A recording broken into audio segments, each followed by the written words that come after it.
And welcome into In-Game Chat.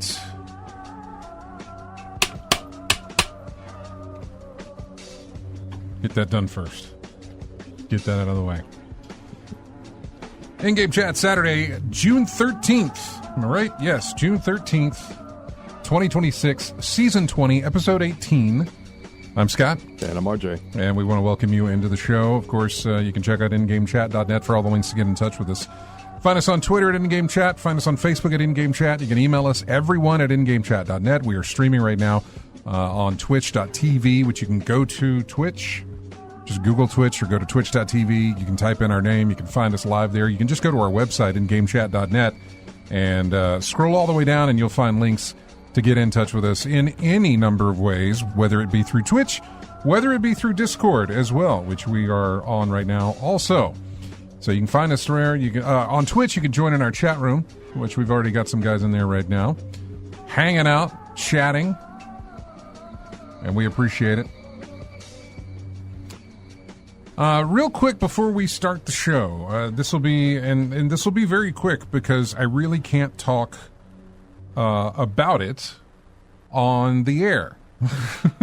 I don't think I'm legally able to talk about it on the air. But what I can do is direct you to our website. If you go to ingamechat.net, the very first post that is up there will explain everything that I am unable to explain right now. But you can go there and read about it and find out about it. In fact, I'm going to post it in our Discord right now as well.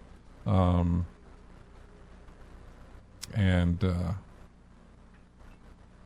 send that out to everybody who is in our Discord also. So that's all I'll do. I'll put that there, and I'll let everything else explain it for itself. Everything with the show is fine, by the way. There's no issues with that, and as well as our health and everything. We're good. We're fine. Like I said, if you go to ingamechat.net, you can read about it there and find out everything that I'm not talking about right now. But we are going to get into the gaming stuff that we had, which has been, the past 2 weeks now. It has been just a feast of new games, new announcements, new things, just tons. This is what this year is. And man, I wrote about it last week for the show post on Sunday. Talked about it here. Man, spread it out. You're just doing yourself a disservice by lumping it all into one weekend. And not just one weekend, but just, by the time you're done on Sunday, you've forgotten what you saw at Sony's show on Tuesday. By the time that Nintendo rolled around on Tuesday, you'd forgotten what you'd seen on Friday at Summer Games Fest. Or maybe on Saturday, the Wholesome Game Direct or the Future Game Show. And then Sunday with Xbox and then the PC Gaming Show. Then there was tons of other shows that took place over the weekend. There was Day of the Devs. And that's the other thing. Here we are a week away, and I can't tell you all the shows that took place because there was too many of them. Slow down. Just space it out. Just give us some breathing room. That's all. Just a little breathing room. That's all we'd like. I don't remember it being this many games going back to, go back to E3. when you would have the actual conferences, the press conferences with Microsoft, Sony, Nintendo, you'd get EA in there a couple of times, Ubisoft, sometimes Activision. Mainly Activision would just show up. Well, no, they stopped because they would sell those rights to one of the other companies to say, hey, how much you want to pay for the Call of Duty reveal, at your press conference. And sometimes Xbox would get it, sometimes Sony would get it. Most times Sony would get it. I don't remember it being this many games back when we had that. And I'm not really advocating to going back to the good old days as it was. I'm perfectly fine with it being the way that it is now, or at least how it's done. I'm just saying you can space that out a whole lot more than being all crumpled up. Because E3 was a convention, right? A 4-day convention. It was a 3-day. It was a 3-day thing that happened Tuesday, Wednesday, and Thursday in the middle of the week, Los Angeles Convention Center, and usually on Monday. Sometimes Sunday and Monday you would get, usually around Monday, you would have Microsoft would do their press conference, and then an hour later you could jump over and watch. And I say jump over, but we were getting on buses and they were shipping us over to another theater for EA's press conference. And then later you would have Ubisoft's, and then you'd get on a bus and go over to the stadium so you could see Sony's press conference, all done in one day. And then you'd wake up Tuesday morning and go to whatever the convention, what's that? Oh, I don't know what it's called now. LA Live was what it was called back then. But it's right there in front of the Staples Center. There's a little, I don't know. There's a little courtyard, but there's also a theater type thing. Anyway, we go there to see Nintendo. And then once Nintendo shut down, the show floor would open up at 10, and you'd be hitting your meetings and your whatever with all your people. But I just don't remember it being that many games. I know. I probably sound like an old dude just like, meh. Well, no, the point I was trying to make was that it's a bunch of games at E3, but they're spread out over 3 days. But the weekend was like just a whole bunch of conventions just slammed into one. It was. I mean, it started with Sony on it started with Sony on Tuesday, and then I think maybe there was something Thursday. There were other little bitty showcases during the week, and then Friday was Summer Games Fest. Saturday was a bunch of shows. Sunday was Xbox and the PC Gaming Show and probably some other stuff I don't remember. Monday, I don't know if there was something Monday, maybe, but I know Tuesday, I think it was Tuesday, we had Nintendo's little whatever, Nintendo Directs that they did. Devolver Digital flat out said, there's too many games, we'll do ours later. I love when Devolver does theirs. That's last year, Devolver focused on Ball Pit, and that was the thing. That was like, ooh, I'm waiting for that to come October, and it finally did. But Devolver sat back and said, "There's too much. We'll do ours later." And I say that's what they said. Maybe they didn't have anything. Maybe stuff wasn't ready. I don't know. But for them to say, "Yeah, we'll come back," perfectly fine. In fact, you would get probably more attention to spread yourself out that way. And I don't know how wide the gap needs to be, but shoving it all in this many days is just ridiculous. Just ridiculous. Number one, to kind of recap, it just takes forever. But also, I don't remember any of these. And when I go through them, I'll be like, oh, yeah, that's one that was there. I remember seeing that. Yeah. So, yeah. Did we talk about it being is it possible trying to get all this stuff in before GTA 6? Well, I don't think possibly, but they've done this every year where they cram everything into the 2 weeks. So I don't think, honestly, that had anything to do with GTA. I don't think the spreading it out has anything to do with GTA. I think the release dates that we're seeing have absolutely everything to do with GTA. September, October are packed with game releases. Just flooded with them. Fable had the wherewithal to say, "Yeah, we'll release in February."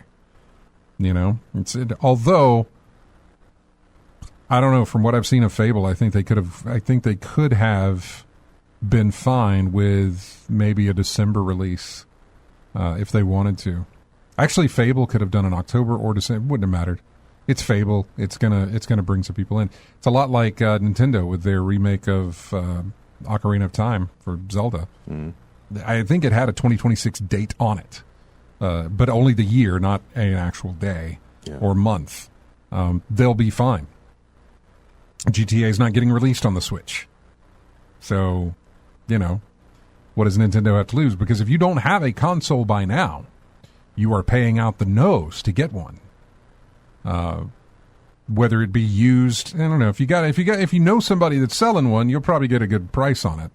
But if you're buying it used either in a store or you're buying it brand new, you're paying out the nose for it.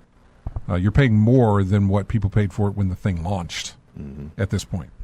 So yeah, Nintendo not necessarily has, that's going to cut into it because not everybody only has one system. So people who own a Switch don't necessarily, that's not the only thing that they own. And I don't know what the breakdown is, the demographic breakdown of like here, this many percentage of Switch owners also own another console, or this percentage of Switch owners own a PC, and that is it. I don't know what the breakdown on that is. I'm sure their guys do. So, I don't know. I know everybody's trying to avoid GTA. That's fine. You should avoid it. You absolutely should avoid GTA. It's going to be killer. But there are some games that could release in December or February. Like I said, Fable's getting, I think, the February release date on Fable, which, having seen more of the game, the tone for the trailer that we saw that opened up the Xbox showcase was for Fable. You wouldn't know that to watch it. Especially the beginning, I don't know how many, probably first 60 seconds of it or so. You may have an idea, but the tone was so much different than what we have seen so far for that game that it felt like it was something completely different. And then when they revealed that it was Fable, I was still thinking, did they go back and retool this thing? I don't think they did. I just think that leading up to what we saw yesterday, leading up to what we saw at Fable last week was more lighthearted in tone, and then suddenly this very serious thing, very serious trailer. Would they have had time to change it? If it no, was a change? I don't think so. I don't think so. So it was something. So probably it was something held in the back burner that we didn't know about until. I believe so. Yeah, okay. I believe that may have been the case, but I really don't know. I haven't really read up on it. Mm-hmm. We didn't jump into what we've been playing, and let me mention, because Dave has been mentioning to me. In fact, I think Dave's there right now. Mm-hmm. He picked up a Wavebird controller, which, for the game, I still have my Wavebird. Is it still considered one of the best controllers Nintendo ever made? Probably. Yeah. Probably. It was a really good controller. Mm-hmm. It was the first wireless controller I ever had. Mm-hmm. And it was one of the most amazing things. Now, everything's wireless now for your video game stuff. Yeah, yeah. But, man, I remember when I got that, and I think we were playing Double Dash or something on the GameCube. I don't remember. But I remember we tried to see how much. I went into the back of the computer room, and I know James was in the front room where the TV was, a big TV with the GameCube and stuff, and I was like, I was moving the controller. Is it working? Yeah, it's working. We were just thrilled with how wireless the control, because understand, if we were playing on Xbox, which we would sometimes do, the floor from where the console was sitting, which was on a shelf above the TV, and it was a big TV. Mm-hmm. So from where it was sitting, draped these 4 long cords that then plugged into an extender cord that then made its way to the couch, so we could play whatever it was that we were playing. Mm-hmm. Just, you had to have these long cords. And the bigger the TV you had usually meant the further away you were sitting from it, which meant the longer cord you had to have. Tripping hazards. It was, when everybody decided to move to wireless controllers for your game machines, man, for your consoles, it was fantastic. Mm-hmm. Tripping hazards, of course, you'd scared every time the dog walked through. Mm-hmm. So it was just, I know that feeling. Anyway, he's looking for some GameCube games. Obviously hit up some retro Hit up some retro gaming stores in your area, Dave. Mine, I think I still have mine, but they would be in some boxes that I'm going to need to dig through to see if I do.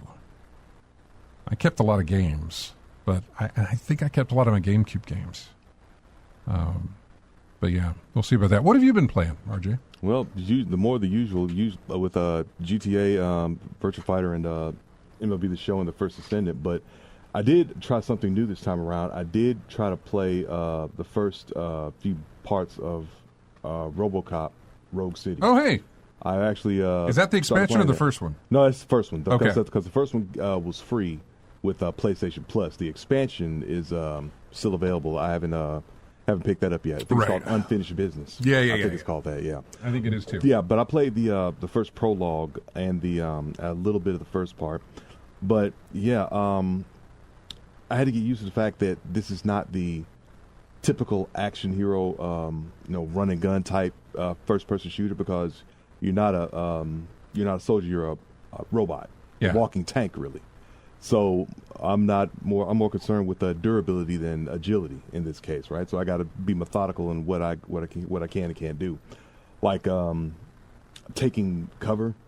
I haven't seen a mechanic for that. You just have to walk behind something and hope for the best. Oh, really?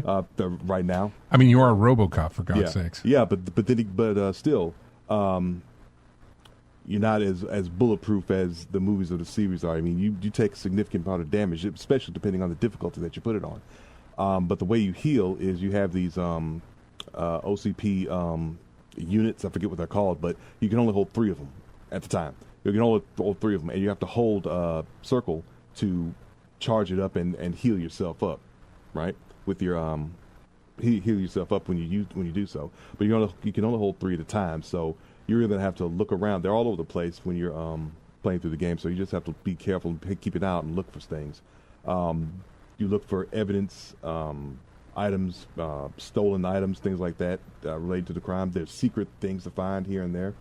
And they help build up your experience points so you can get experience points to build up your skills.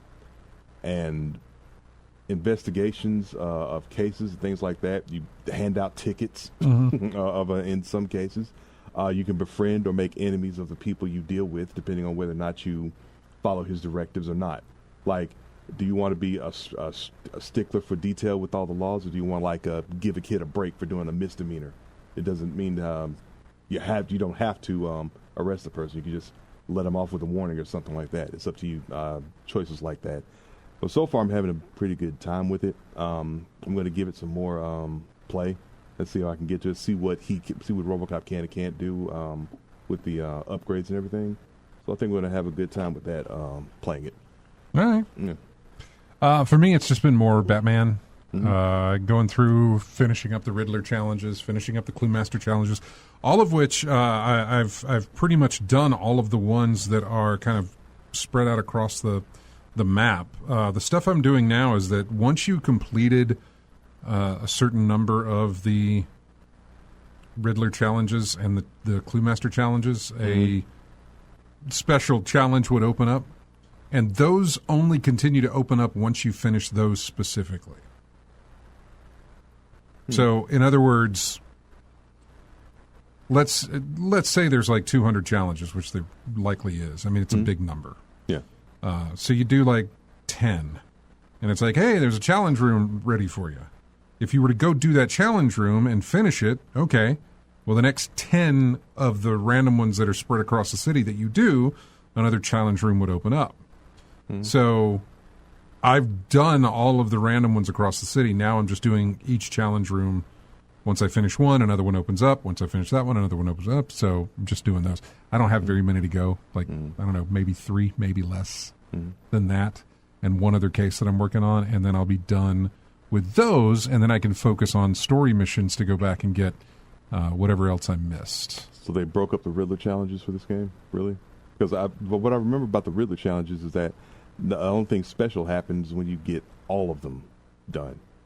Like, for instance, what was it, Arkham City, where the Riddler had this, like, mech or something. He was, like, underground somewhere at this like an orphanage or something, and you couldn't get to him unless you did all the challenges or something. Yeah, so you had to get everything before you could get to him. That special. I don't know. I haven't gotten to him yet. No, once like I said, I don't know what happens at the end because I haven't gotten there. Okay. With either of there's two people who do these challenges, Cluemaster and Riddler. And both of them have the same setup where you do a number of them within the city, a challenge room opens up. Yeah. And yeah. Yeah, but I was saying that you don't get anything special in the other games until you do everything, until you get all the trophies, until you solve everything. Or whatever. I haven't gotten anything. Yeah. Well, no, I have. You open up rooms to the challenge rooms every 10 you get. Yeah, something like that. Yeah, it's you a get certain a challenge room for stuff, right? Yeah, well, but what I was saying is that that challenge room is another, like a Riddler challenge. You know, that's what I'm saying. It's it's not a challenge room of combat or challenge room of this. It is another puzzle to solve. Okay. For each of them, and so when I'm done with those, I don't know what I get out of it. Probably a vehicle or a costume or something like that. So I don't know. I get the knowledge that I 100%ed the challenges, which is what I'm going for, is a 100% run. Yeah, see, I've never had the patience for Riddler challenges. I mean, they felt tedious to me. I feel like I have patience enough to do them once. When I did a replay of... Did I go back and do all of them? I don't think I did. I did a replay of Arkham Asylum. And it was my first time I did a replay of Arkham Asylum. And I decided to do 100% on it.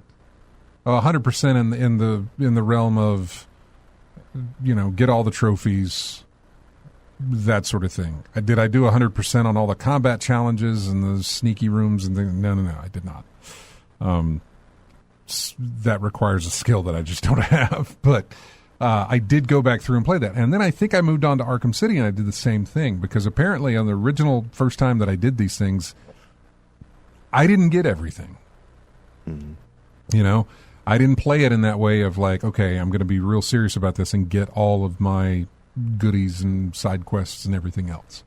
I did that with Arkham Knight. When Arkham Knight came out, I did a 210% run. That was playing the game all the way through and then going back and picking up everything you missed?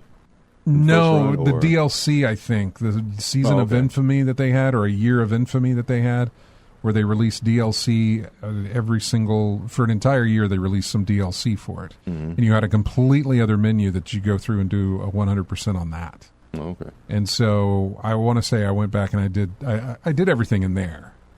And so I think when I did my replay of Asylum and City, I said, I'm going to... And Origins. Was like, I'm going to get everything. I'm going to get all of it. And I did. But there's other stuff that I didn't get a complete 100% on.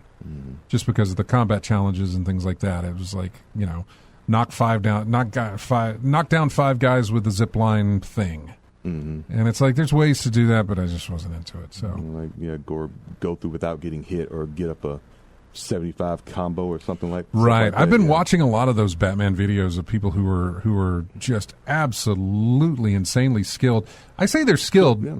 What they did was they memorized the paths of the enemies so that they know where they're going to be when they do something.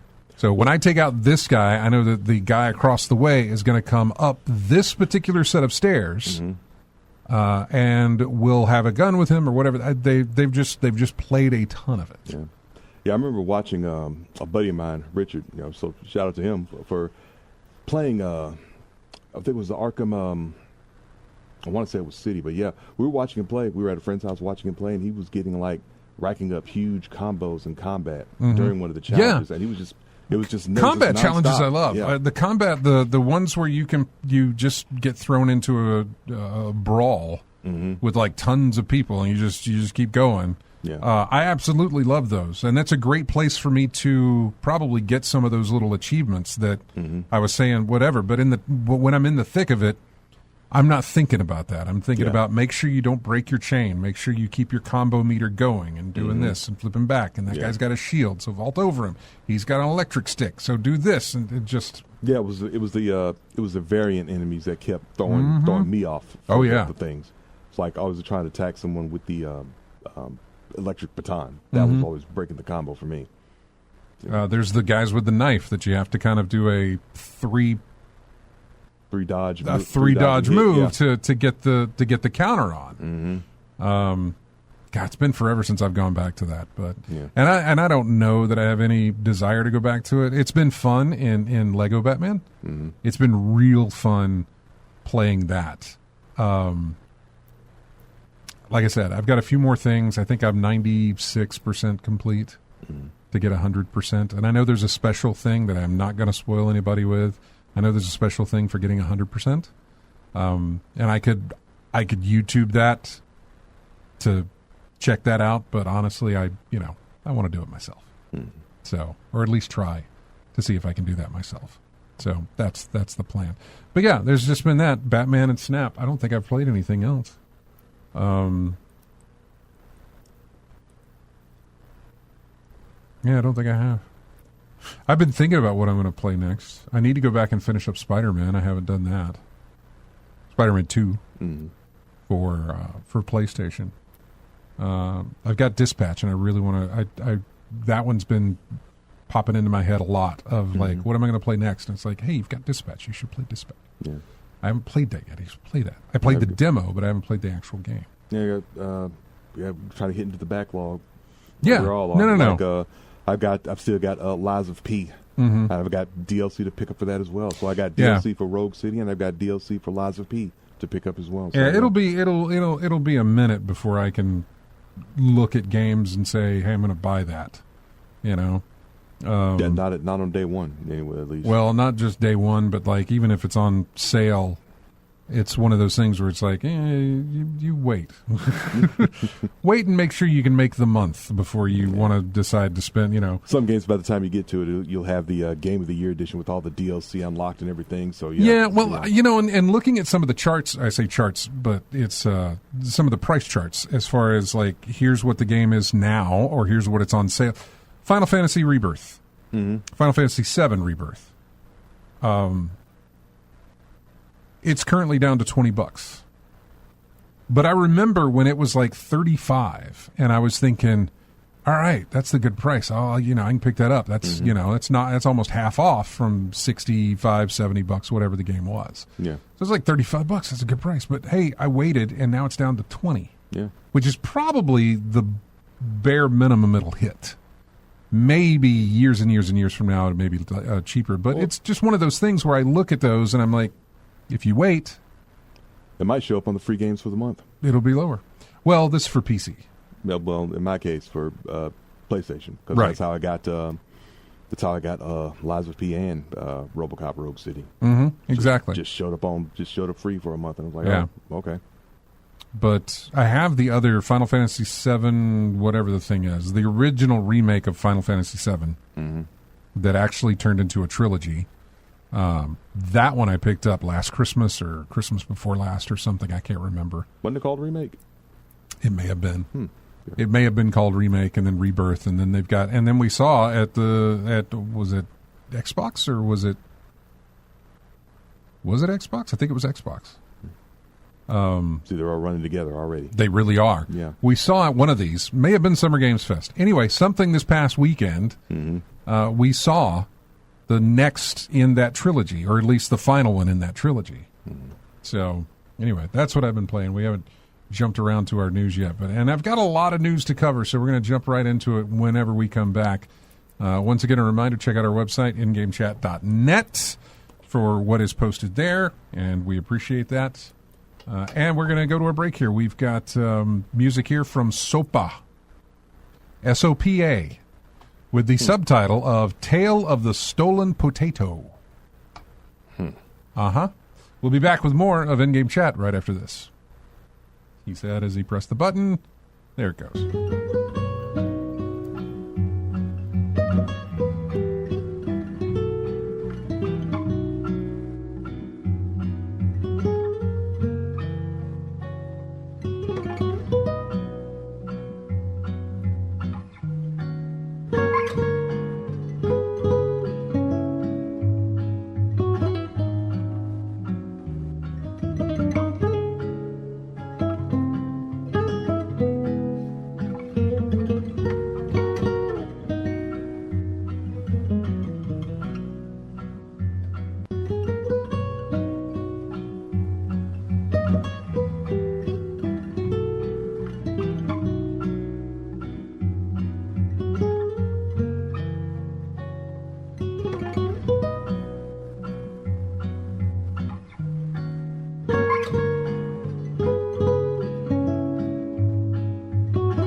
Hey, welcome back into In-Game Chats.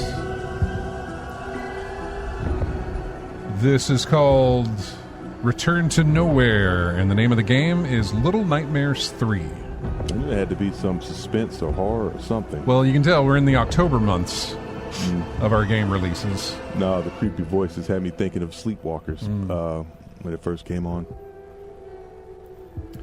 Welcome back, everybody. I don't know that I'll just do this all the time as it happens, but she is a part of the show and is welcome back here anytime. I don't know if she's waiting. If she is waiting for an invite, I know she's listening now because I want to thank Sarah, who was on the show, for what she did, and I appreciate it. I won't talk about what she did, but if you want to know what she did, go to our website, ingamechat.net, and you can see the post that I have mentioned at the beginning of the show, and I will probably mention it again a few more times during this episode.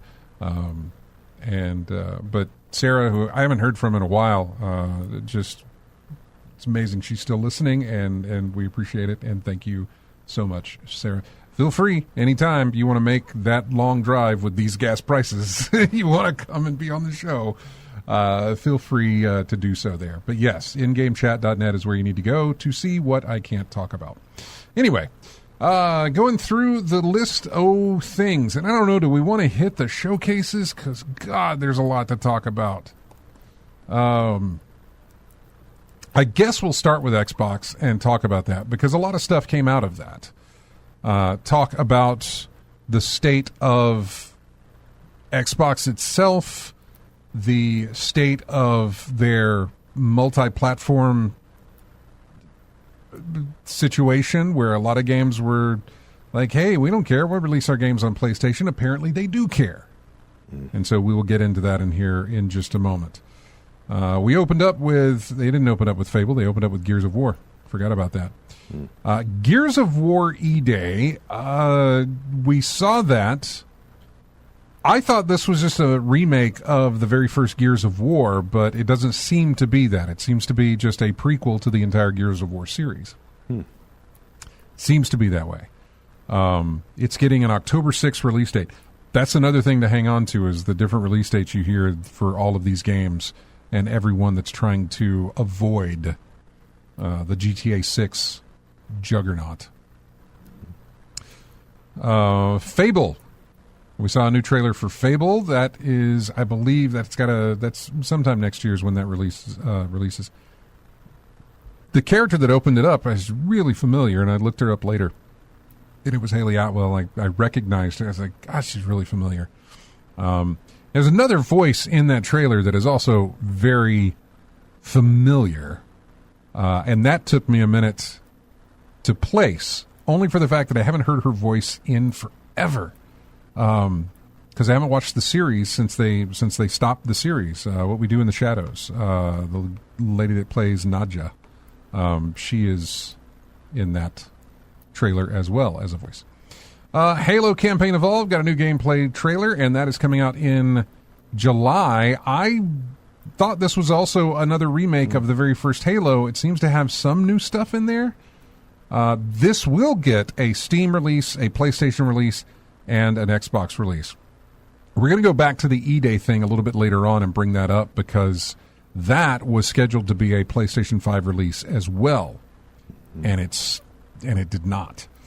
There's a remake of Persona 4. I don't play those, but yes, we also got Resonance, which was a Plague Tale game, opting to go instead of the Sneaky Sneak, which the past two Plague Tales have done, which has been a very soft-spoken type game, and by that I mean not a lot of action, but a lot of evading, a lot of sneaking, a lot of puzzle solving. Yeah. Resonance looks like they said, yeah, we're gonna go the opposite end of the spectrum on this. First off, it's not called A Plague's Tale. It's only that in the subtitle. Mm-hmm. So, yeah, this one looks way more heavy action-oriented. Yeah.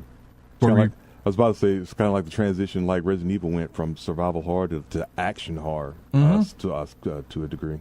In a sense, you're exactly right. State of Decay 3, we got a new gameplay trailer for that one. State of Decay was really...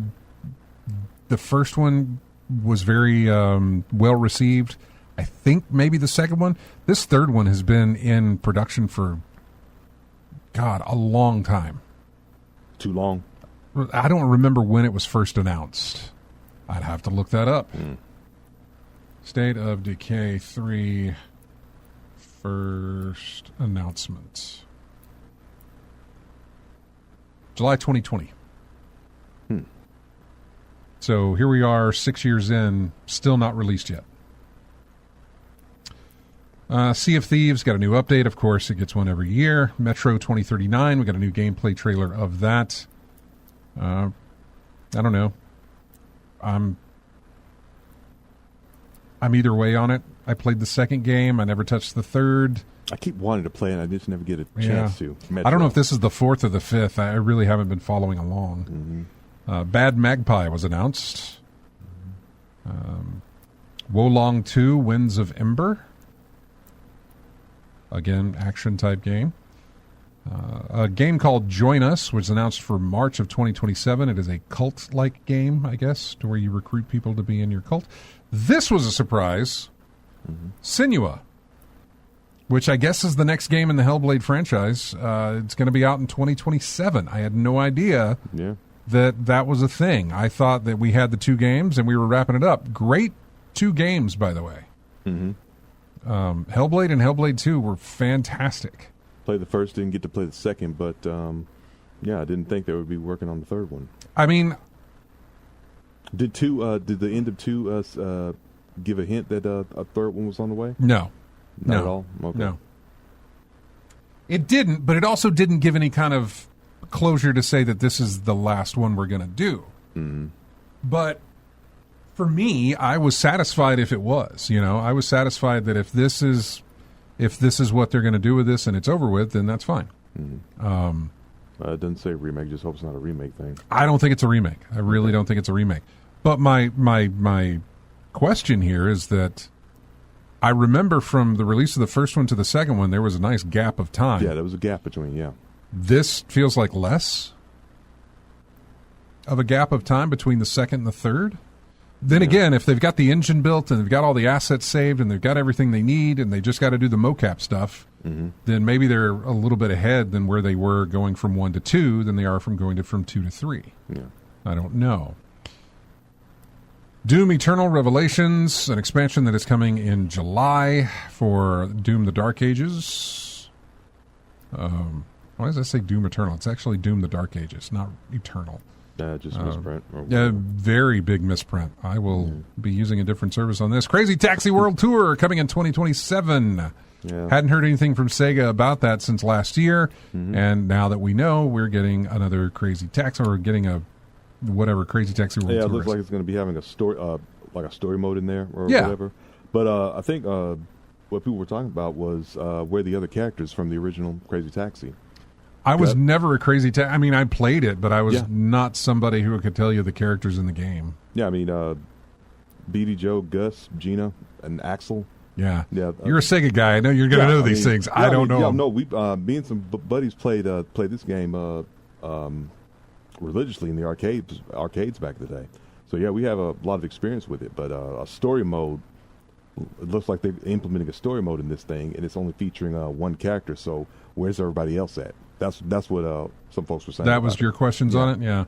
Did it give it's coming in 2027, so there's still time for us to find out more information about it. Then the balls of the Xbox folks to say, hey, we're going to release a 25th anniversary console Mm-hmm. The Xbox Series X, whatever, the Xbox console got a price increase. Now you're releasing a 25th anniversary edition box that likely will have an elevated price on top of it because of it being a special edition. 4 figures? But no, I don't think it'll go 4. No. You sure? What's the price of a Series X right now? Huh? Yeah. But still 3 figures. Xbox Series X price. Let me check here. Depending on the model. So, how much, what is this? Is it a 1 terabyte or is it a 2? Do we know? Mm-hmm. All right. Well, anyway, we'll start with the standard with a disk drive, and this does have a disk drive on it. The standard with a disk drive is $650. So I could see this going for $700 to $750 for the 25th anniversary edition. They could keep it the same price. I don't know what the hard drive size on it is, because the 2 terabyte Galaxy Black Special Edition goes for $800. Mm-hmm. If this has 2 terabytes in it, then that price goes up. So if it's $800, you're probably looking at $850, $875. Maybe. If it hits 4 figures, would you be surprised? Honestly surprised? I would, yes. Okay. I would be very surprised if this right now hits 4 figures. Yes. Okay. The next console? No. Depending on how the shape of things go, the way the world, we've always said ends up. Yeah, we always said it's going to get a lot worse before it gets better. I know. So I'm not sure about that. They're also releasing a controller, which I looked that up, by the way. The controller will be also sold separately. So you can buy the controller. The controller price, I don't think you're going to see anything out of the realm of the ordinary for a special edition controller. Yeah. It is not going to be priced like one of their Elites, which is like $250. It's not going to be one of those. I was thinking more along the lines of special color, like the DualShock. $80 maybe. $80, yeah, something like that. Yeah. $80 probably for just a standalone controller by itself. Minecraft Dungeons 2, Magicians, The Devil's Deal. That was another announcement. I believe that was from Codemasters, maybe, I think, is the developer.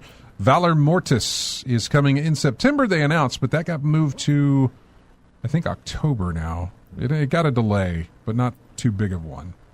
Getting an online expansion getting a guild expansion for Elder Scrolls Online, Thieves Guild. Flight Simulator getting some new stuff. A new expansion for Where Winds Meet.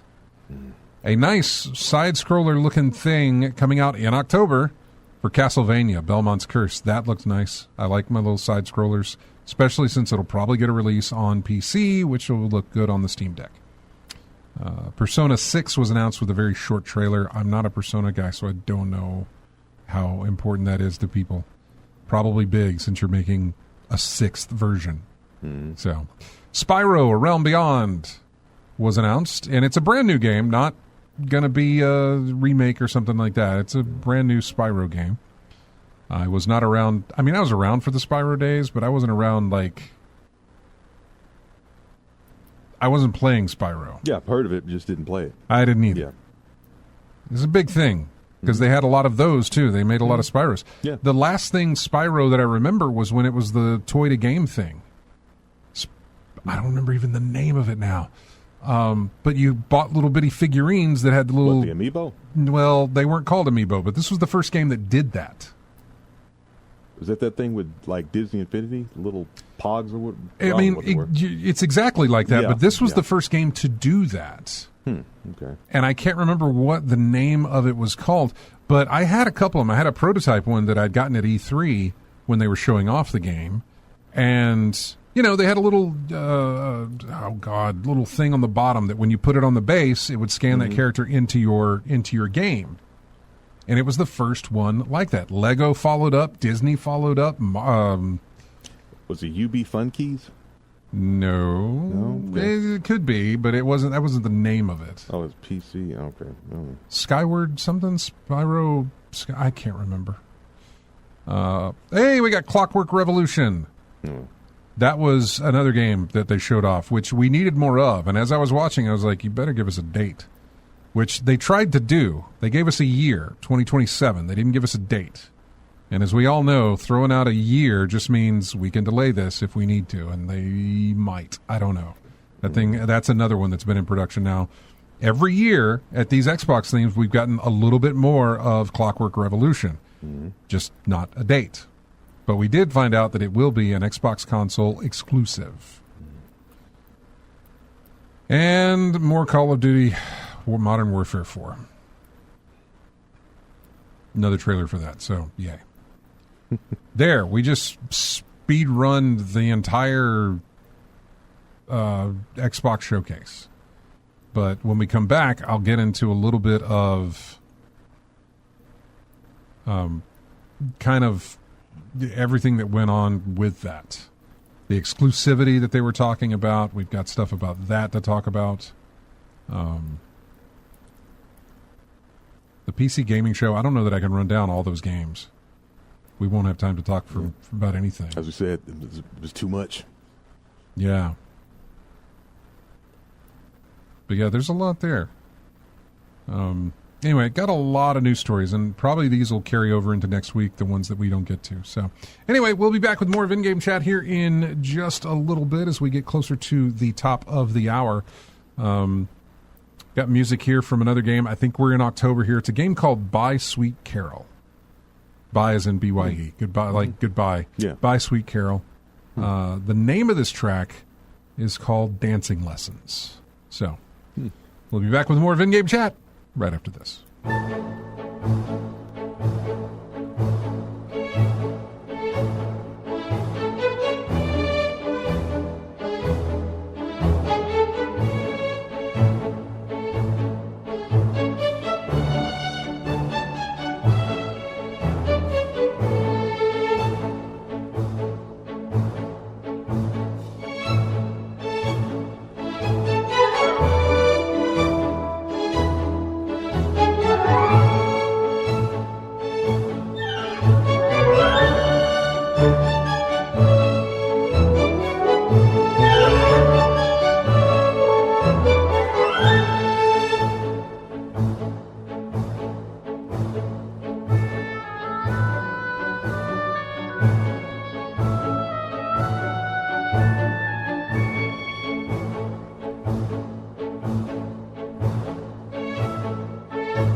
Welcome into In-Game Chat. Once again, these games came out in October, so you're probably getting a lot of, spooky, creepy things. But this is a game called Dreams of Another.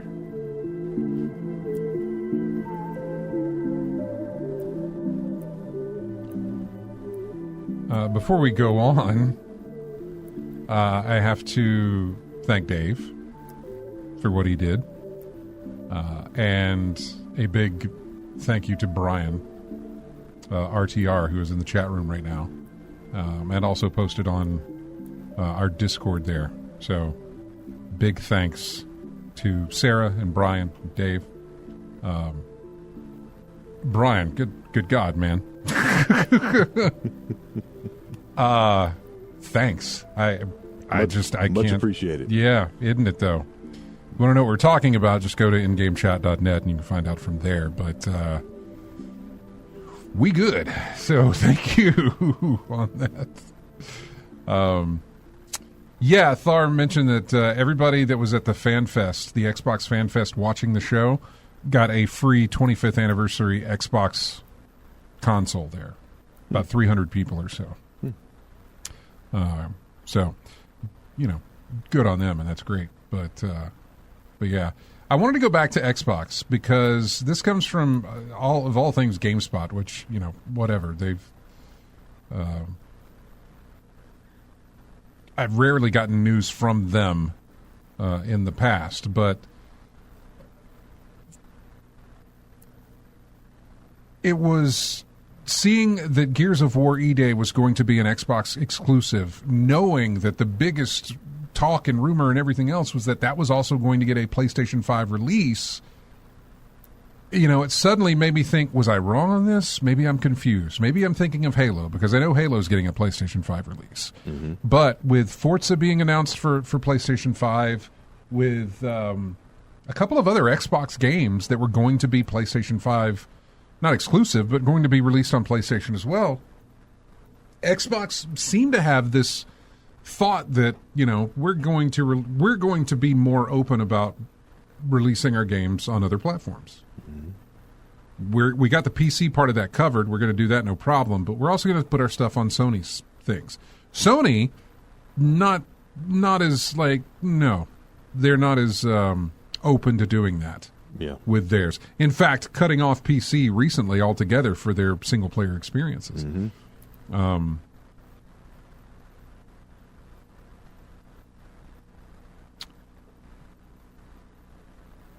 So this article says Microsoft might be hoping that, like the original Gears of War, this 6 main entry will help sell Xbox consoles, as the title is not planned to launch on PlayStation 5 or any other non-Xbox consoles. The decision seems to have come very, very recently. Several retailers had placeholder listings for the PlayStation 5 version ready for the showcase. But apparently that is not supposed to happen. The other thing, I think, and do I have it in here?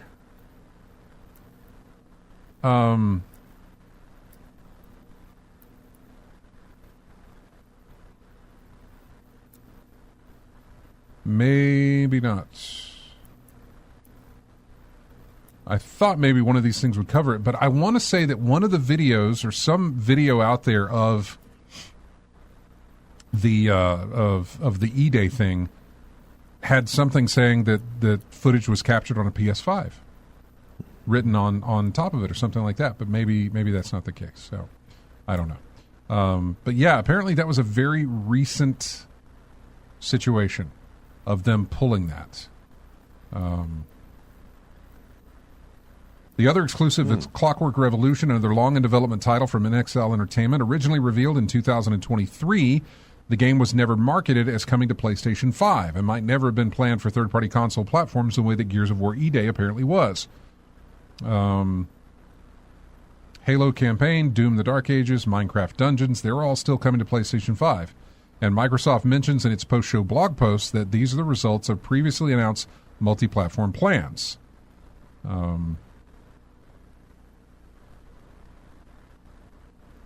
Still looking over this to see. But I think that was always going to be the case, that it was going to get that release, and then suddenly it changed. I don't know why it changed, but it changed. Yeah, so far what I'm seeing is basically they're saying leaks and the PS5 logo in an official showcase product, with rumors about causing mass speculation or whatever. But from what it looks like it was, like you said, it was scheduled to be on the PS5, but then something happened, or it was just a mistake. Yeah, they said it would be like videos being pulled after the PS5 logo spotted in their presentation. So, mm-hmm. Yep. And I want to say somebody somewhere said that there does exist a PlayStation version of, there is a disc that has Gears of War that can be run on a PlayStation. Yeah. Because apparently it got that far before the deal fell through. Mm. So. Can be done, but it won't be. No, it likely won't. Now, that could change, by the way, because what was the most recent? Starfield. Starfield? It was Starfield, right? Bethesda? Yeah. Yeah. Starfield, Xbox exclusive. Always talked about. And then we said, hey, they're going to release it on PlayStation. And they did. And it had bugs. Just, it's Bethesda. It's going to have bugs. Yeah, like I said, Bethesda's part of its charm. You're going to have bugs first day. And many days after that, apparently. From PC Gamer, while there was never any shortage of games releasing on Steam any given day, the release calendar for big-budget game productions has felt somewhat thin this year. Until this week. Thanks to the showcase reveals in the last few days, I've gone from wondering if I'll have meaty releases to occupy my time this fall to worrying that it won't be physically feasible for me to hit everything on my wish list. In its efforts to avoid the GTA 6 gravity well, the games industry has managed to cram all its competing releases into one 8-week window instead. Here's a selection. Star Wars Zero Company, August 27th. Blood of the Dawnwalker, September 3rd. Dawn of War 4, Warhammer 40,000 Dawn of War 4, September 17th. Control Resonance, September 24th. Silent Hill Townfall, September 24th. Valor Mortis, September 24th. That got moved. Onimusha, Way of the Sword, September 25th. Dynasty Warriors 3 Remastered, September 30th. Ace Combat 8, October 1st. Star Wars Galactic Racer, that's a big one for me, October 6th. Planet Zoo 2, October 13th. Castlevania Belmont's Curse, October 15th. This does not take into consideration what we saw from Sony either, because Wolverine is also a September game. Mm-hmm. A lot of these they're going over here, because this is from PC Gamer, are talking about PC releases. Because you didn't hear E-Day, which is going to be released in September or October, so that's in there as well. And there's a bunch of others that just got October-type release dates.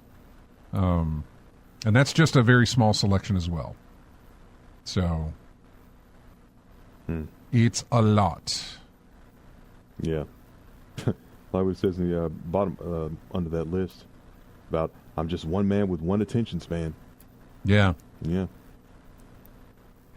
I'm sorry. It was official. The Halo Campaign Evolved cinematic story trailer was marked captured on PS5 Pro.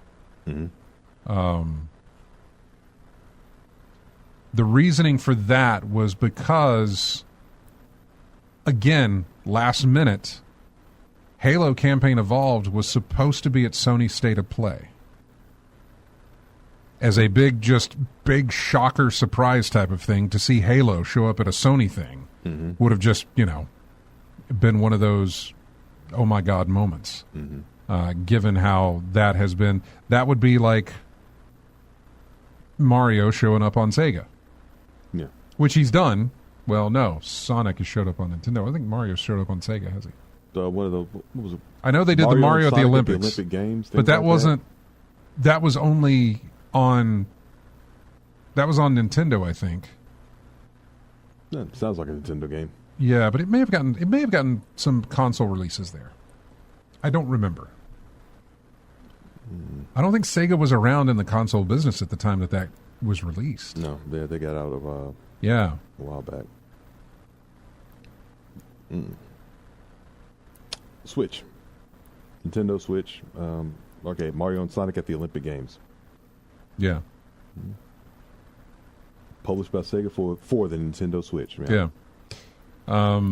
Yeah, but I was saying about that article about him saying, I'm just one man with one attention span. It's like the time when I was late to the party buying a PlayStation. Suddenly you had so many titles to pick from and choose from. It's which PlayStation are you talking about? 2.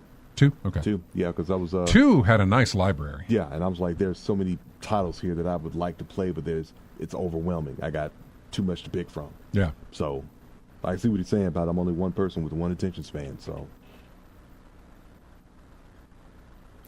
Yeah, the clip was the Halo game, and it opened with captured on PS5 Pro.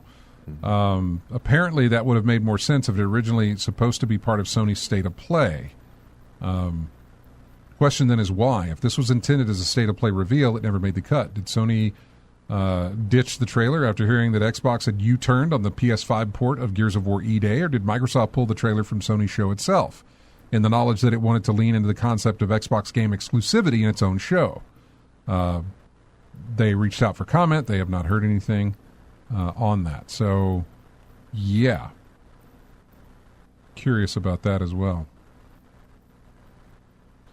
Nintendo Direct. We're going to cover that because a lot of these games you will not see on other systems. A lot of these are Switch or PC exclusives in some case, and in even others, they are ports. And that was not a good link for me to click on, because this does not list everything available. So I apologize for that. Nintendo Direct, all games announced 3 days ago. Here we go. List of games. Oh my God, they put them in logo form. Jesus. You couldn't just make a list where I could read. You had to put in the logos, which is going to make it tough because some of these logos are hard to decipher. Rhythm Haven Groove. What else did we get? Okay, that's just for Nintendo Switch. For the Nintendo Switch and the Switch 2, Dragon Quest Monsters, Final Fantasy Resonance, Deltarune, Muramasa Revenant Blades, One Piece Grand Gourmet. That actually kind of looked cool. It's a cooking game, and I like that. Tales of Eternia was announced. Hello Kitty Party Land. Logos are hard to read, man. Metal Gear Solid 2 Master Collection is going to be on the Switch and the Switch 2. And Kingdom Hearts Kingdom Hearts HD 1.5 and 2.5. God, this is annoying. Then we got the list of all the Nintendo Switch games that they announced, which was Star Fox, Splatoon Raiders, Lies of P, Complete Edition, Dragon's Dogma 2, Fire Emblem Fortune's Weave, which is a brand new one, Nintendo Switch Sports Resort, Xenoblade Genesis, which, first off, they're getting an entire remake of, I say remake, but Switch 2 editions of Xenoblade Chronicles, and then 2 and 3, and then whatever this fourth game is in the series, Genesis, Xenoblade Genesis. Never been a Xenoblade guy, so I'm not sure exactly what that means, but I think a lot of people were happy about that. Stellar Blade coming to Switch 2, Big Walk, Rayman, Legends Retold, Donkey Kong Bonanza getting some DLC, the DK Challenge we mentioned, Kingdom Hearts, all of it they're getting. Whatever, like Kingdom Hearts 3, the whole Kingdom Hearts collection. But they also showed off Kingdom Hearts 4, which we hadn't heard of for a while. But we got a Kingdom Hearts 4 trailer out of them. An expansion pass for Pokemon Pokopia. Star Fox was shown off, of course. What else do we get here as I'm looking to see if I'm missing anything? Everbloom, Daisy, and the only other thing that I'm missing that I know everybody's screaming about, Legend of Zelda Ocarina of Time remake was the other one. I was looking at Muramasa Revenant Blades. I'm thinking that art style looks familiar, and then I saw Vanillaware. I said, "Oh, there you go." Right there. Okay. Yep. Checking out time here real quick. I want to play one of their games though. Dragon's Crown. Yeah. Yeah, I didn't get to play. I haven't played Odin Sphere. Not familiar with any of the other titles that they've made, but I can look it up and see when we get a chance. Now for some of the bad news. As we have a little time here before the break, we've got two of the big guns are closing some studios. Ubisoft is closing multiple studios. They are closing their Winnipeg studio and their Belgrade, I think. Is it Belgrade? Belgrade? They're closing those two studios. They're restructuring others. In total, it'll be about 380 people who will be losing their job.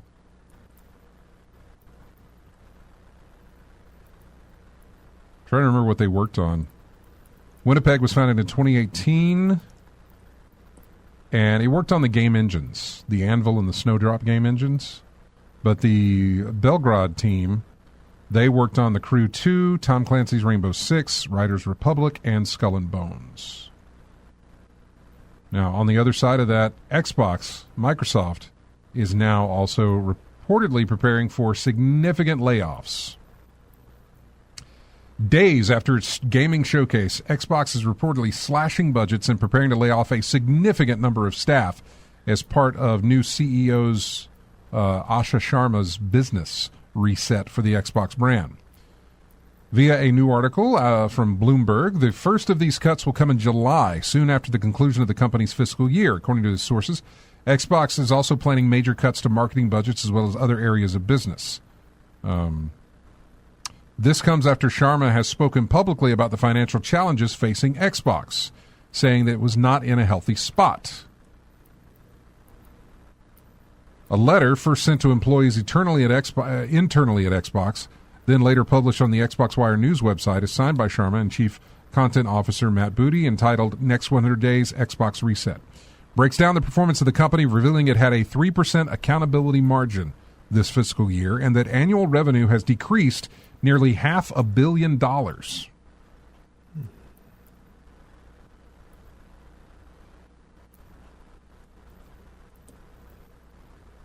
They also addressed the current component crisis caused by the rise of the generative AI industry. They wrote that when Sharma joined as CEO in February, the cost of console shortage hardware was twice as much as it was last autumn. For the autumn 2027 season, she expects another significant increase, taking us over the 5x prices that we paid only 2 years earlier. So 5 times the price that we paid. 5 times. Yeah. The console costs $400. That's a lot. That's a lot of money. It's no secret that Xbox has been struggling. Console sales have taken a nosedive. This is the thing. Console sales have taken a nosedive. What should we do? Release a new console. But we shouldn't do that, right? No, just make it see-through and make it special edition. People will buy it. No, they won't. I mean, they might if they don't own any other consoles, but at the same time, why would you pay that amount of money when you can get one that does the same thing? There's nothing, the only special, as far as I know, I don't know the specs of the thing. It powerful, whatever. Power-wise, you're not getting anything beefier than what's already out there.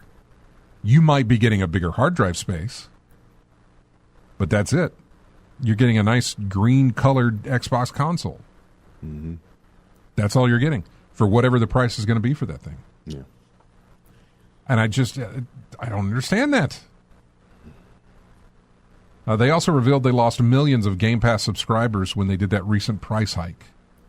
So, yeah, there's going to be some cuts. Well, within expectations, wouldn't it?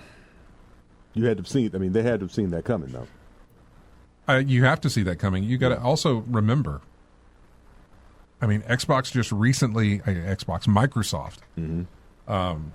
recently, and when I say recently, yeah, it's going back a couple of years. But when they bought Activision for what was it, $60 billion? Yeah, some would it be? Yeah, it was a massive amount of money, and there is no way they have recouped that. That's going to stay on the loss for a while. $68.7 billion. Yeah, nearly $70 billion. Bunch of bees. Yeah. The other part of that, though, on the Sony side of things, is what they paid for Bungie, which was also a massive amount of money. That a lot of people feel like Sony got taken for a ride on that one. So, yeah.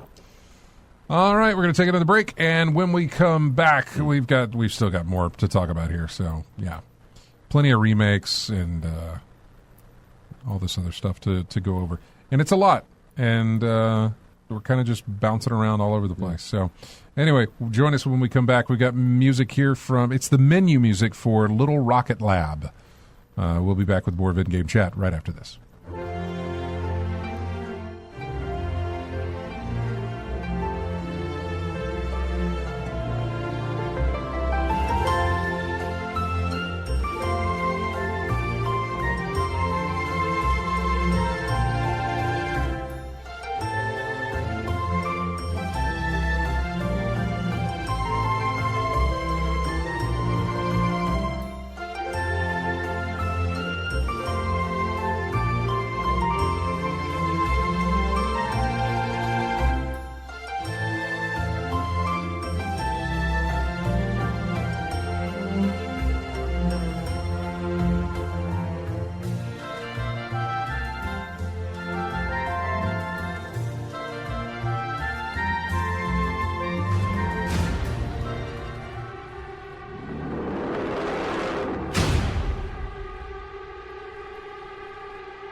Welcome back to In-Game Chat. Music here from Battlefield 6. Name of this track is called Ambush.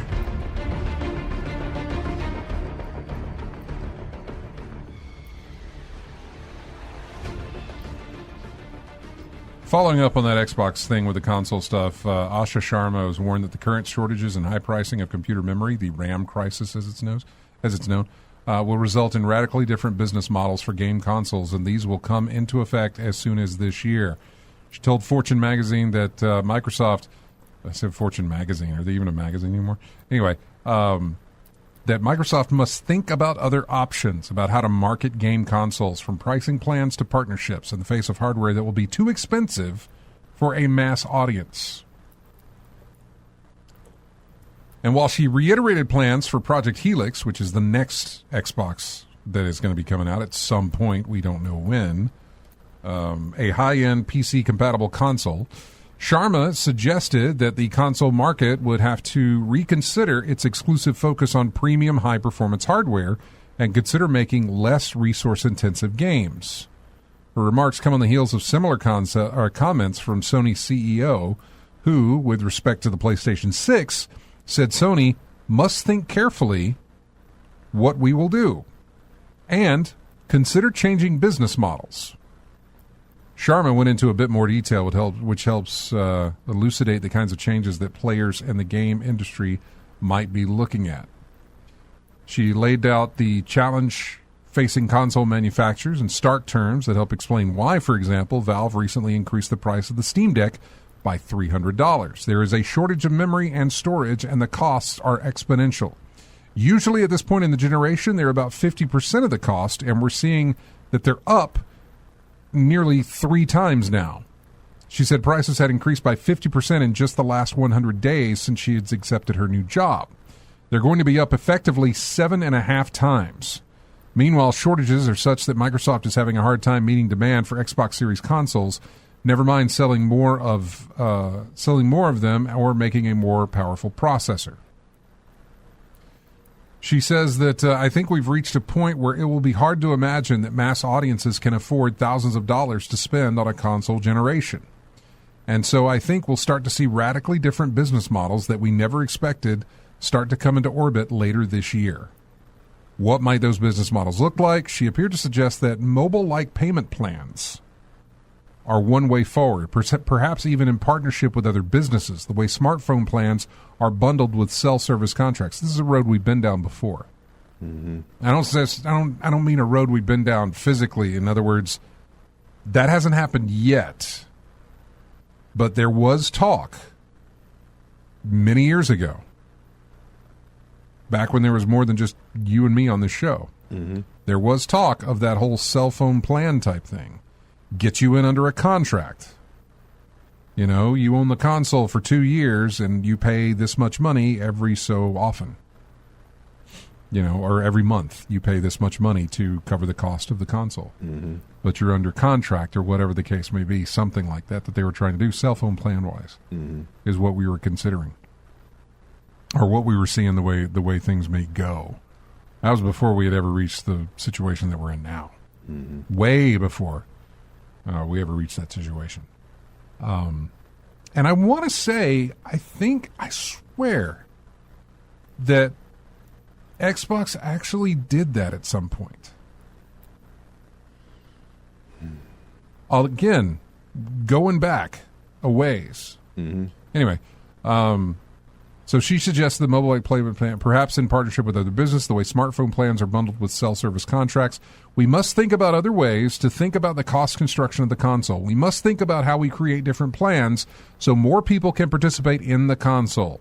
We must think about partnerships that allow us to have better distribution and reach. Broadband suppliers might be such a partner. Here it is. Xbox has tried payment plans before with Xbox All Access, but that program was discontinued.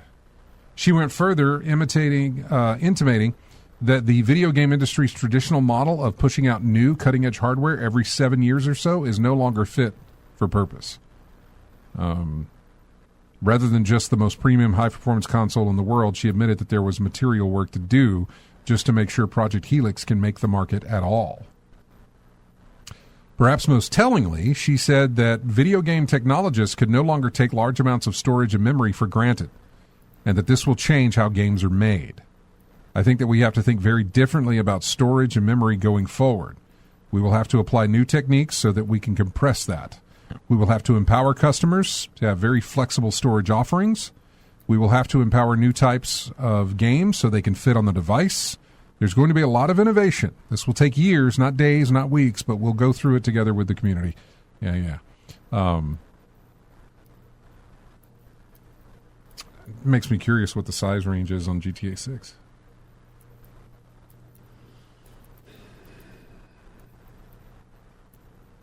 We don't know that yet. Mm-mm. Remember when Crisis 2 came out? How much of a resource hog that was?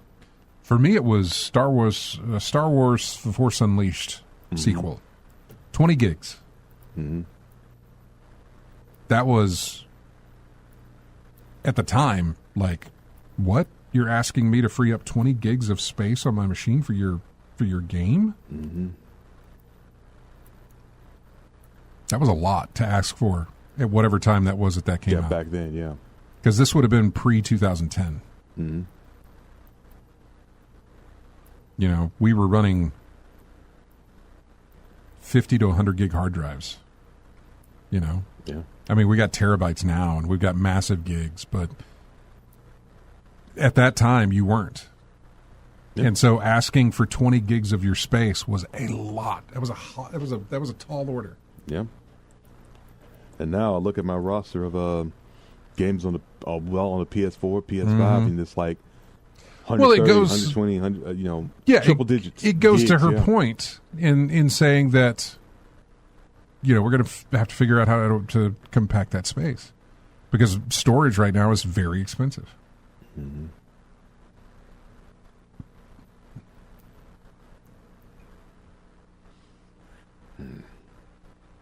So looking up the subscription service thing again. Yeah, I was looking at our chat room there. AC Wraith says, years ago, nothing. Gamers Nexus has reported on ridiculous attempts to get us to rent servers instead of own computers recently. Yeah, I know.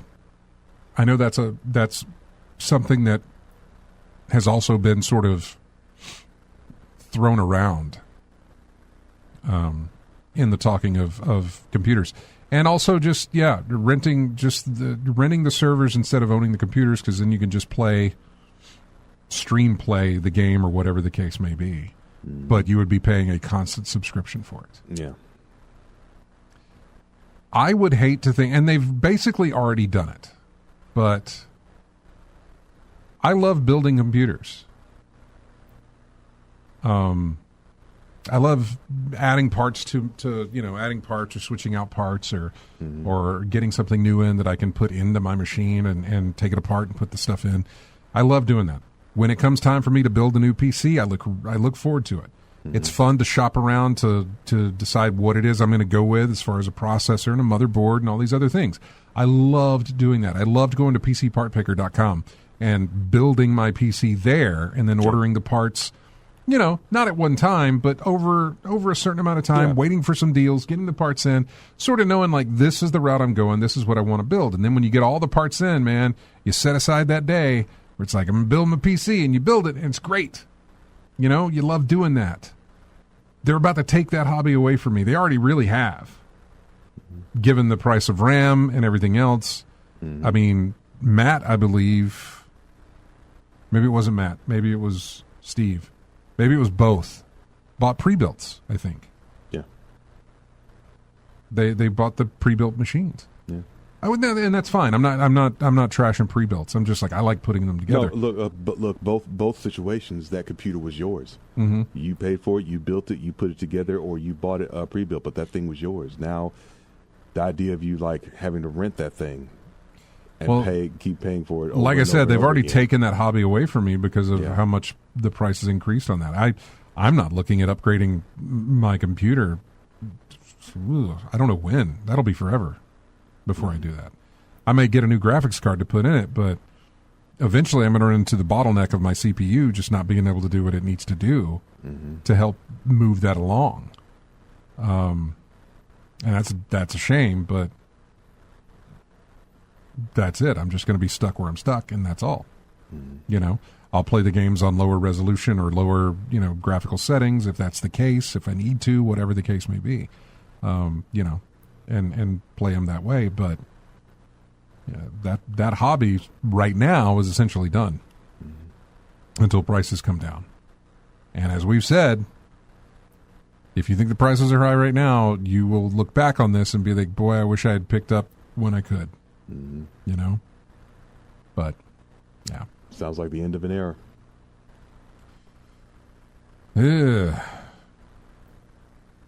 For now, I think it is. But I also have a feeling,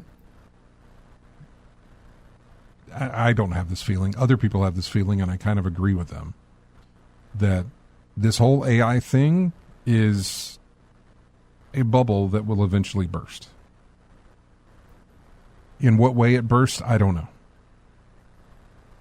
I don't know if it bursts because we reach a ceiling of where it's like, oh no, we can't go any further. This is as far as we can go with it. We can't go any further with it. I don't know if the data centers that are cropping up using tons of water and all this other, just tons of resources and just causing havoc in neighborhoods and cities and other places like that. Maybe that's the edge of the bubble, and maybe it bursts there. I don't know. But I feel like something will eventually come to a head on those. I just don't know what. I don't know how. But, yeah. But it's going to be a minute before I build another PC. Mm-hmm. That is mine. If somebody wants me to build their PC, I'll build their PC. But just so I can get a little bit of my hobby in. But get that fix. It stay in practice. It's better. It's so much better a fix when you're doing it for yourself. Yeah. Your customization, your parts, getting everything to work together exactly the way you want it to. Yeah. Turn it on. Thing, yeah. You get the posts. Beep. Like, all right. It's working, and then there it is, and you get it all done. It's like, yeah, there it is. There's my PC, and then you can just, tailor it to your specifications. What else do we have on our?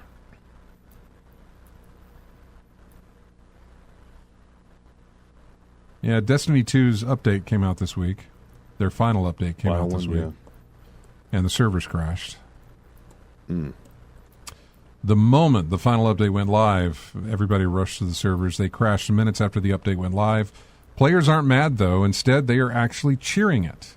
This was all part of the plan to prove how much people still love the game. On June 9th, Destiny 2's previously announced last patch arrived on consoles and PC. But the days leading up to the patch, fans online had started rallying to get as many players as possible to log in on Tuesday in an effort to crash the servers.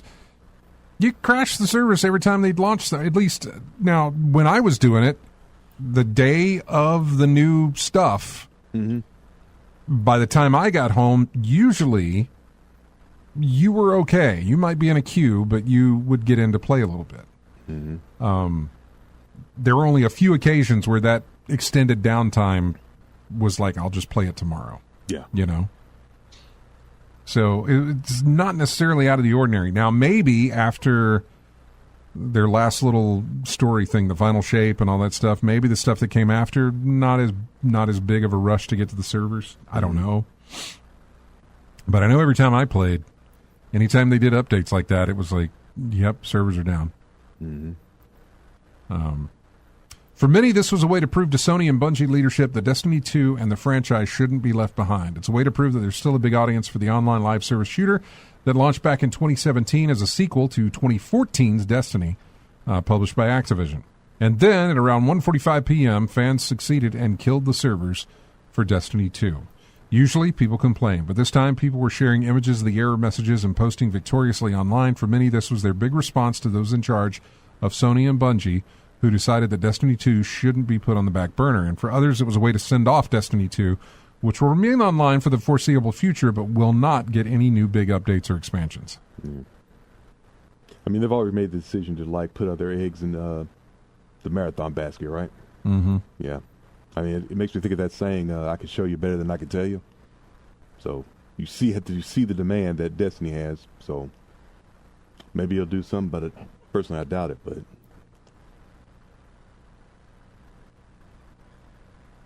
over on Twitter, the official Bungie support account posted about the server login issues, and the replies were almost entirely people cheering and begging for Destiny 3 or more updates for Destiny 2. You're not going to get it. yeah.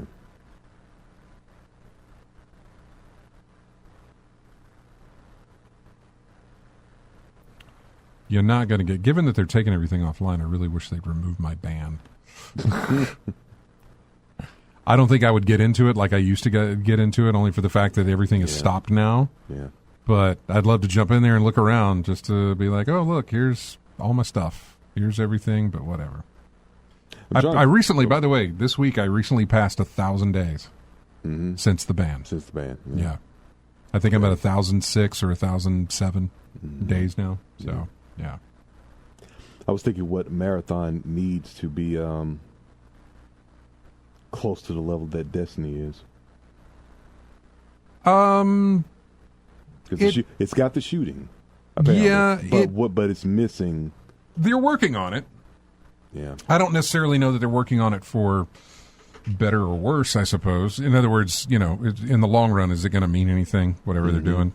Is this thing already kind of like,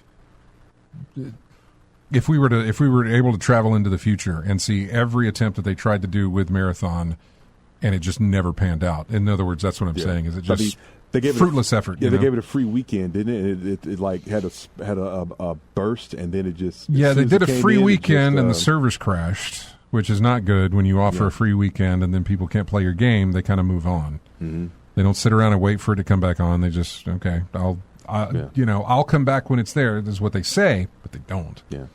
So it didn't. So the burst, it didn't retain anybody from that. I'm not sure, but probably not. Yeah. Okay. The weird thing, and the other thing that people were looking at was Destiny 2, the numbers for it on Steam doubled or tripled the highest that Marathon ever got. Yeah, 2's numbers have always been better than Marathon's, right? Not in that vein, not in that amount. But of course you have to remember that they were putting out the final update. Mm-hmm. This was the last thing, and so a lot of people were coming back not only to slam the servers, but to just, hey, Destiny got an update and it's the final one. Let's go in and see what's going on. And so the numbers were very high, but it was massively high. Mm-hmm. Now, it was massively high because the numbers for Marathon weren't that great to begin with. So clearing that bar wasn't too difficult, but clearing the bar in the sense that they cleared it 3 more times over is quite big, especially for a game like Destiny 2, which was not seeing a lot of people playing it. But of course, again, special update, Mm-hmm. It's the last one. It's kind of, it's like when we all, City of Heroes, the day Christopher Reeve passed away. Yeah. We all went in there. Mm-hmm. Like when we heard that, we all went in there and we did little tributes and salutes and little, that sort of thing. Yeah. That you could do with your character. Because it was the only superhero game out there at the time, and it was one of those things. And so we all did our little salutes. There were tons of little homages to... Yeah, pictures and there was a bunch of stuff. Motions and animations and all that stuff. Folks out there got the costumes lined up and everything like that. Yeah, I mean, it's just one of those moments that kind of brought people together for a little bit. It wasn't going to stay that way. Let's see. Here's a article about every remake or remaster that we saw at Summer Games Fest Showcase Week. What did we get? Rayman Legends Retold. That's a remake. Tomb Raider: Legacy of Atlantis. Dynasty Warriors 3. Toy Story Retro Collection and Toy Story 3 Complete Edition. Resident Evil Veronica. Now, that is a remake, but that'll do well. The Wolf Among Us Remastered. Final Fantasy VII Revelation. That's that's continuing. I wouldn't include that. Continuation of a remake? Well, the whole thing with Final Fantasy VII Remake was that when you played it, you were playing a remake of Final Fantasy VII, but when you got to the end of it, it continued further than what the original did and left you with a cliffhanger for the next game. And you're like, what? They're taking the story and they're going further with it. So now you're getting Part 2 and now a Part 3. It's a trilogy of Final Fantasy VII remakes. But it's not... That's why I wouldn't call it that, because this is... While it is Final Fantasy VII, it is not... We've already remade that first one. And now they're doing a sequel and the one after. Right? I'm right about that, right? I mean, I'm still based on the fact that you're basing all this on a remake of Final Fantasy VII. You are, yes. That's part of it, so... Yes. Yeah. But the two games that have released since have only been set in the universe of Final Fantasy, if I'm right. And please call me out on that if you can. No, I'm just saying it's based on a remake, so yeah. Godzilla Destroy All Monsters Melee Remastered. Yeah. Barbie Rewind. Oh, it's 16 classic games. Oh, okay. Okay, it features 16 classic Barbie games spanning 1991 to 2007. By the way, there it is. That game is being released the same day as GTA 6. Bold. Look, everybody's got to have an opportunity. Hey, that's a bold move, folks. It's like, hey, you don't want to play that? You got Barbie. Only Barbie has the nerve to compete with GTA 6. Hitman Classic Trilogy Remastered, Halo Campaign Evolved, Persona 4 Revival, Company of Heroes Definitive Edition, Thief, The Dark Project Remastered, Ocarina of Time from Legend of Zelda. So you got a lot of remasters and remakes that were announced at the show there. Mm-hmm. So, yeah. So we are coming up on the end of the show here. Yeah. And again, I want to thank Sarah, David, and Bryan for helping us out there. I really do appreciate it. We really do appreciate it. We do appreciate that. You know, I don't want to say if it's likely we'll have to do this again next year, but I would like to hope that we don't have to do it again next year. Yeah. But it's really nice to know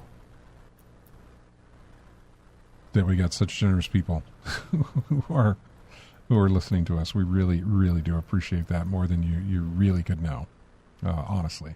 So we do appreciate that. We want you guys to have a fantastic weekend. We're going to leave you here with a game called Absalom, which I have this game and I need to play it. Maybe that's I don't know what my next game's going to be. I'm thinking it'll be Dispatch, but I don't know. Something in the backlog. Yeah. This is Stonedale Stronghold something. Anyway, I know. We will be back next week. We will be back for weeks on end here, so we do appreciate you guys. Have a fantastic week. Enjoy your gaming, and we'll see you next Saturday.